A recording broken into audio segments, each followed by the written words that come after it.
أعوذ بالله من الشيطان الرجيم. بسم الله الرحمن الرحيم. إن الحمد لله نحمده ونستعينه ونستغفره ونعوذ بالله من شرور أنفسنا ومن سيئات أعمالنا. من يهده الله فلا مضل له ومن يضلل فلا هادي له، وأشهد أن لا إله إلا الله وأشهد أن محمدا عبده ورسوله. intaa kadib walaalayaal, assalaamu calaykum waraxmatullaahi wabarakaatuh. waxaynu soo qaadanay qeybtii koowaad ee darsigeenii ku saabsanaa barashada higaada qur-aanka kariimka ah, suurat alxashar. insha allahu tacaala waxaynu ka ambaqaadi doonaa bejka labaad, aayadda ka bilaabantay ee suurat alxashar. bejkaasi oo ay ku bilaabantay aayaddaasi dhaal iyo fatxa iyo mad bilalif. dhaa haddaynu kasoo saarno wixii xukun u baahan in laga soo saaro oo ah u baahan axkaamta tajwiidka qur-aanka kariimka ah, hadday noqoto wixii u baahan in laga soo saaro axkaam ah ama madad ah, haddaynu soo qaadano waxaynu arki karnaa halkaasi inuu ku jiro mad, halkaasina uu ku jiro mad, nuun shadan uu ku jiro halkaasi iska daba dhacday laam iyo nuun oo idqaam bikayri qunna ah. halkaana mad baa ku jira, halkaana mad baa ku jira, halkaa waxaa ku jira khaa saaran tahay sukuun, laakiin xuruuf mayna dhigin xuruuftaasi imika. halkaa mad baa ku jira, halkaana mid baa inoogu jira, halkaa mad baa dhashay isna, halkaana waxa dhashay tanwiin, nuun reeban iyo khaa baa iska daba dhacay, halkaana tanwiin iyo waxa iska daba dhacay waaw idqaam, halkana waa idhaar, halkana waxa weye nuun shadan baa ku jira, axkaamtiisa waan soo dhiganay, iyo nuun reeban iyo yaa waa idqaam halkaasina, halkana mid baa dhashay, halkana mad baa dhashay, halkana mad bilalif mad bilwiyaa baa dhashay halkaana insha allahu tacaala. marka waxaynu kasoo saari doonaa bal horta wixii u baahan in higaad laga soo saaro, dabeetana si aynu u soconno waxaynu sheegi doonaa wixii mad ku jirana. dhaal fatxa iyo alif, dhaa laam kasra, dhalika biannahum shaa waxaa dhashay alif, waxaa ka daba dhacay maxay? shad. in badan waxaan ka sheekeeyey halkan waan yara dul istaagaya insha allah. in badan waxaan ka sheekeeyey waxna sababta madka keentaa ama waa hamze ama waa sukuun. marka sukuuntu waa saas caadiyan loo qoraa. sababta waxa ka horeeya keenaana waa alif iyo waaw iyo yaa. iyaga maxaa saaran? waxa saaran sukuun. waxa ka horeeya alifkuna waa fatxa, waxa ka horeeya waawguna waa dhamma, waxa ka horeeya ya-duna waa hoos dhow. fahane marka imika halkan maxaynu helay? waxaynu helay alif waa xuruuftii madka ahayd. waxaa ka dambeeya waxaan sababta madka keentaa in la dheereeyo oo xadkiisii labada aha laga saaro, ama laba dhigo, ama laga dhigo afar, ama laga dhigo 6. waxa weeye laba sababood, ama waa hamze ama waa sukuun. marka imika halkan waxa inoogu xiga alifta, waxa inoogu xiga waa qaaf. ma saarna imika markaa sukuun, imika ma saarna xarafkaasi, dama saaran. yaa isweydiin le, yaa ka jawaabaya in halkan la dheereeyo sukuunima taalee, sukuunna ma saarna xarafku, mana saarna hamzena ma yaala meeshii. oo imika halkan oo kale waxa inoo yaala madku markuu dhashay ya-dii waxa ka daba dhacay hamze, laakiin halkan imika hamze inooguma jiro sheekh. maxaa markaa isweydiin le? marka waxaad u fiirsata had iyo jeer waxaan idhahdaa madka waxa keena in la dheereeyo ama waa hamze ama waa sukuun. marka in badanna waxaan kaaga sheekaya xarafka shadan inuu yahay cibaara can xarfayn, inay tahay cibaarad ama wax ku saabsan in laba xaraf oo iska daba dhacay oo isku mid ah, qoof iyo qaaf.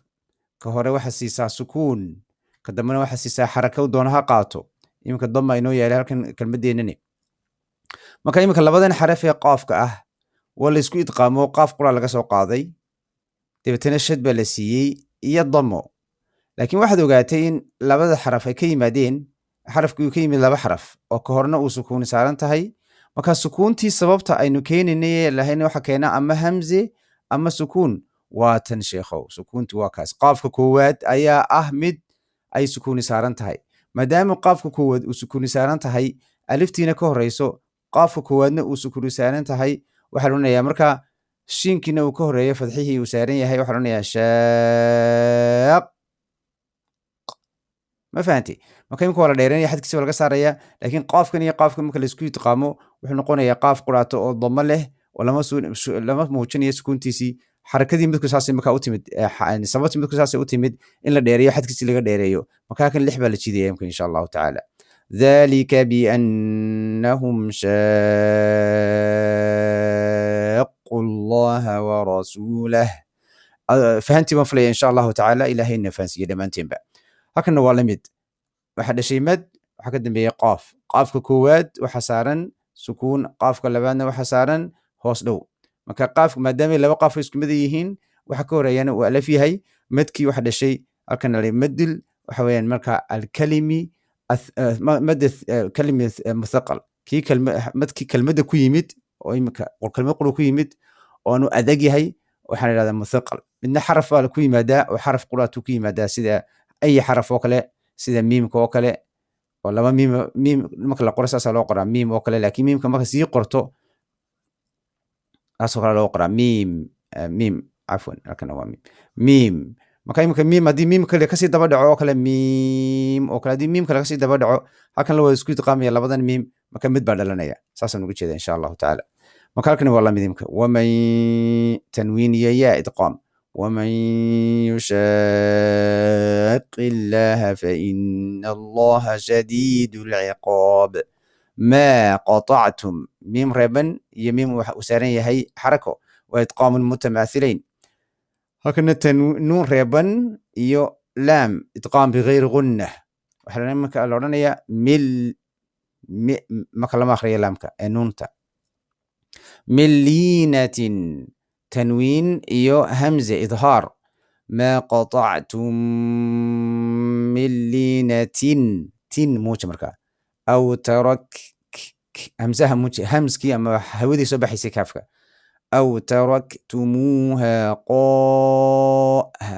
حرف مد أو ألف يا همزة صوبتي مدكو همزها صوبتي مدكو محايا هالكاس يا هالكا محايا هاين السكون لابد السكون باكيني هكذا يمكن محا كيني الهمزة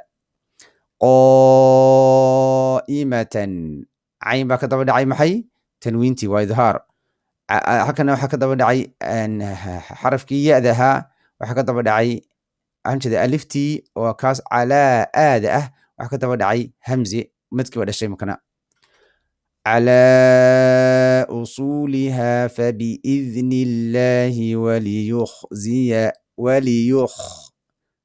لام كسرة يا ضم خاء سكون وليخزي الفاسقين وما ألف يا همزة ما تبعد شيء ألف يا همزة ما تبعد شيء أفرافر جيد مكلا بضو بقى وما أفاء الله على رسوله منهم فما أفرجيد همز ألف يا همزة فما أوجفتم عليه من نون ريبانية خاء إظهار من خيل تنوين يا واو إدغام بغنة من خيل ولا ركاب بن تنوين يا واو إدغام بغنة ولا ركاب ولكن الله يسلط رسله على من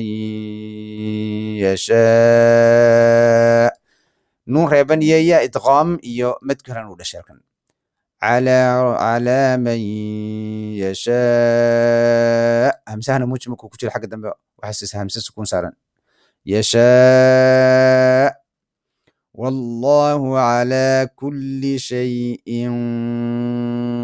قدير تنوين يقاف إخفاء لكن قلنا هوينين ما دام هي حرف قافكو حروف الاستعلاء ما ألف يا همزة ما تبعد الشيء أفرجيد ما فاء ده وحكو حاجة ألف وحكو ستة دعاي همزة ما تبعد الشيء لكن أفرجيد ما أفاء الله على رسوله من أهل القرى فلله وللرسول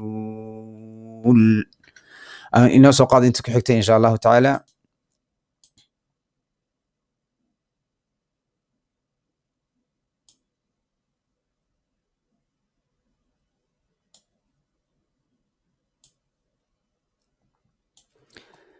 ما أفاء الله على رسوله من أهل القرى فلله وحس كده بدعي نون ريبان يو همزة وإظهار أهل القرى فلله وللرسول ذي القربى واليتامى تادا ألف كتاجن ميم كان ألف كتاجن واليتامى والمساكين بعد قلقلة صارن حي سكون بصارن ولا قلقلين سكون فد ابن هجا وابن السبيل نون كنا سينك كواخري وابن السبيل كي كاف فتحة يا سكون كي لا يكون دولة أيها أسر كيسي تنوين يبا وإقلاب تنوين إيو وحسك طبعا دعي محي إيو حرف الباء وإقلاب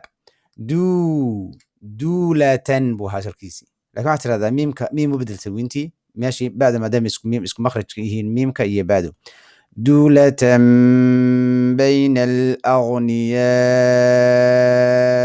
منكم هكا مدبر الشيء كأنه واحد كتب دعي نون يكاف منكم إخفوين وما ألف يا همزة مدبر الشيء أفرشيد وما آتاكم هكا وحوي مد بالألف هكا وحوي مد بالألف آتاكم ميم كان ضم صارن راء آخري وما آتاكم الرسول فخذوه ذوه ضم فخذوه وما نهاكم عنه نون ريبان وحكا طبعا دعي محي وحكا طبعا دعي هاء الهمزة والهاء إظهار ويان نون كي ريبان وحكا طبعا دعي محي هاء عنه فانتهوا هو مد بالواو نون ريبان وحكا طبعا دعي تاء إخفاء بلاني مركا فانتهوا واتقوا الله إن الله شديد العقاب للفقراء ألف يا همزة تشيد أفر حركة للفقراء الهمزة هكو أخذ محي لام كنو سكون تصارنت هاي للفقراء المهاجرين الذين نون كي لام كسكو أخري للفقراء المهاجرين الذين أخرجوا مدبل واو أخرجوا من ديارهم نور هبن يدال وإخفاء من ديارهم وأموالهم ما كنت آخر ذمك وأموالهم بعده حساران سكون ما كحروف قلقلة هي قلقلة اسكو قبض ابنها اسكو فوق عد صباحية أو اسكو دعية ابنها يبتغون فضلا أيها أسر كيسي تنوين يميم إتقام فضلا من الله ورضوت كسي حقيسي استدالة ذاهيد يمخرج كيسي ورضوانا تنوين يواو إتقام بغنة إتقام كي بغنها لها ورضوانا وينصرون نون ريبان صاد إخفاء قلنا نوين محالي صاد حكم ذي حروف الاستعلاء وينصرون الله ورسوله ما كان أخذ السوء لم كان وحكو حيجها سكون صار ما كنت استاجسي ورسوله لكن هذا دونس إن الوضوء ما دام هو وهي حروف المد كان ضرب دعي همزة وحولنا سوى رسوله أولئك هكان أفرشيد أولئك هم الصادقون